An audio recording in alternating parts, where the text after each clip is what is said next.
Lindsay Halligan. She's drowning in a sea of inexperience.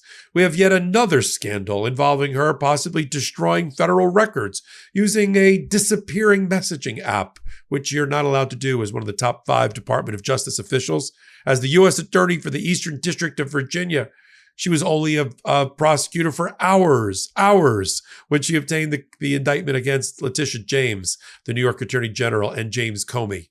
And now she's got to face the music because a judge in South Carolina, of all places, is not buying it, wants to know exactly what Lindsay Halligan said and why to a grand jury to get those indictments as part of evaluating whether she's going to stay on as the U.S. Attorney. All that I cover at The Intersection, my new podcast on the Midas Touch Network. Here's a clip. Speaking of prosecutors for the Department of Justice, but maybe not for long, let me turn to Lindsay Halligan. Lindsay Halligan is in another scandal of her own making. I reported, and I had the pleasure and the honor of interviewing Anna Bauer, a reporter for Lawfare, who received a series of unsolicited Signal app messages from somebody named Lindsay Halligan, who was prosecuting the Letitia James case. Turned out it was Lindsay Halligan. Turned out she wanted to have a dialogue with a reporter, apparently on the record, about the case in real time, including about evidence, including about grand jury information. And Anna Bauer, as any intrepid reporter would do, good reporter would do, published it. And that led to not only the article, my interview with Anna Bauer, but it led to that event being the centerpiece of a couple of different motions and lawsuits. Now, firstly, because Lindsay Halligan admitted that she used the Signal app and its disappearing messaging feature for official communication, she's destroying federal public records. She's destroying federal public records, and she should know better because she was on the team with Todd Blanche, her boss in the Department of Justice, and others when they were the defense lawyers for Donald Trump. And they know what the defense lawyers were able to do to pick apart every little mistake or misstep of a prosecutor, whether it was Fawny Willis, or it was Letitia James, or it was the office of Alvin Bragg, these various places where he was prosecuted, Jack Smith. They wrote the playbook on how to go after the prosecutors. So why are they surprised that the Signal app use and messaging to a reporter would be used by the defense team to seek to gag Lindsay Halligan in one of the motions filed by Letitia James? Let me show you a clip of the interview I just had with Anna Bauer up on Legal AF. And she's hopefully going to be a regular. If you don't know her work, you really need to discover it. She's a reporter's reporter. She's one of the inputs and sources of information that I rely on for my reporting. Really, really insightful work. But here she is in the interview. Let's play a clip.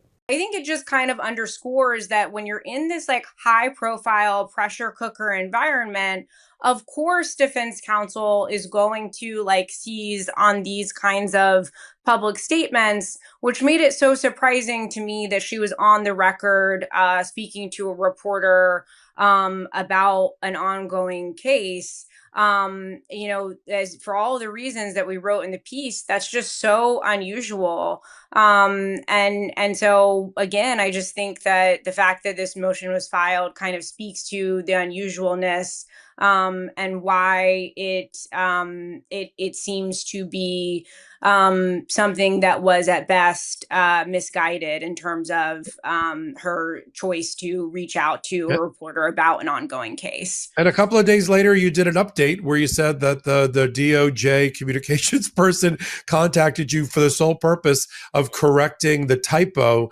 in Lindsay's name. So it wasn't too long after we published the piece. It was like 2 hours, I believe it was. They reached out and said that they had realized that they misspelled Miss Halligan's name. Yes. Yeah. But other than that, I haven't heard additional commentary from DOJ.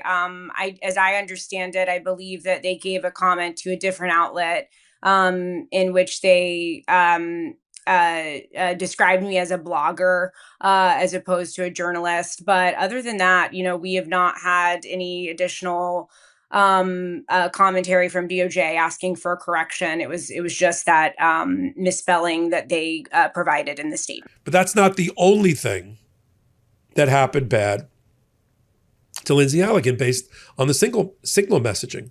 Again, this is a government who at the start of its administration had another signal gate problem. When Mike Waltz, the national security advisor then, sent to Iceland as an ambassador now, accidentally or on purpose included Jeffrey Goldberg, another reporter, the editor-in-chief of The Atlantic, to a signal chat to talk about whether they were going to bomb the Houthis in Yemen or not, a military action.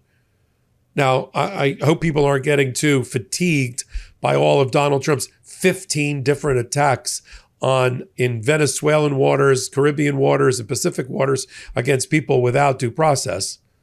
But back in the start of the administration, there was this entire signal chain about the bombing that included the reporter and J.D. Vance and Stephen Miller and Pete Hegseth and Marco Rubio and Tulsi Gabbard. And it was the subject of a lawsuit by a group called American Oversight. And a judge said, you can't use Signal. You need to preserve Signal. You can't use the disappearing messaging feature for public records. Apparently, Lindsay Halligan never got that memo. Maybe it was on a disappearing app like Signal. So American Oversight has made a demand, and we have the rumblings of a new lawsuit, sent to Marco Rubio, who's the ethicist for America. No, he's the archivist. Couldn't be the ethicist. He's the temporary archivist in charge of public records, not just the Secretary of State, in which they're demanding all Signal messages and all her use of Signal messages not only be preserved, but that it be shown to the American people what she destroyed. And they also point out that she effectively threatened the reporter by telling her, you're getting your reporting wrong. If I were you, it was sort of a not so subtle threat to try to chill her First Amendment expression. And now we bring it, since we're still talking about Lindsay Halligan and James Comey, because she's the prosecutor for the former FBI director, and Letitia James, where we had just had the arraignment of Letitia James, in which she very valiantly and with great conviction and courage said, in effect, I'm not going anywhere. I'm not going to let them crush me. I'm going to stand up for the American people. There's a motion pending about whether Lindsay Halligan lives or dies. No, it's not Hunger Games. In being a prosecutor. Was she properly appointed as Eastern District of Virginia prosecutor or not? And everybody that's looked at it, including me, says she wasn't. She was illegally appointed because there was already an interim U.S. attorney named Eric Siebert, a Republican who Donald Trump didn't like because he refused to indict he refused to indict James Comey and Letitia James. He got fired, but he was the one and only interim U.S. attorney. The next stop is Donald Trump's got to get somebody through the Senate. And in the interim, there needs to be somebody appointed by the judges of the Eastern District of Virginia. That's how it works under a statute we call Section 546. So the motions are both almost identical, Comey and Letitia James. And the issue is there's a conflict of interest with the judges of the Eastern District of Virginia because they would pick the next U.S. attorney if she gets bounced. So the motion has been sent off, as I predicted, through the Fourth Circuit Court of Appeals Chief Judge, Judge Diaz, who sits over North Carolina, South Carolina, and Virginia, to a South Carolina judge to decide. And the motions have been consolidated, so they're going to be heard together. Who's the judge? Judge Curry, senior status judge in her mid-70s. She was appointed by Bill Clinton. I just think it's so perfect that they sent it to South Carolina, the home of the other Lindsay, Senator Lindsey Graham. They picked a federal judge that he probably supported, because he had to have given his blue slip to support her, those many years ago. She's been on the bench for 1 million years. She's a resident of Florence, South Carolina. She worked in the Department of Justice in D.C. and in South Carolina. She's a very confident and credible judge. Judge Curry's going to be making this decision sooner rather than later, because the trials of Tish James and James Comey are in January coming up. So we're going to be doing a lot of reporting about that.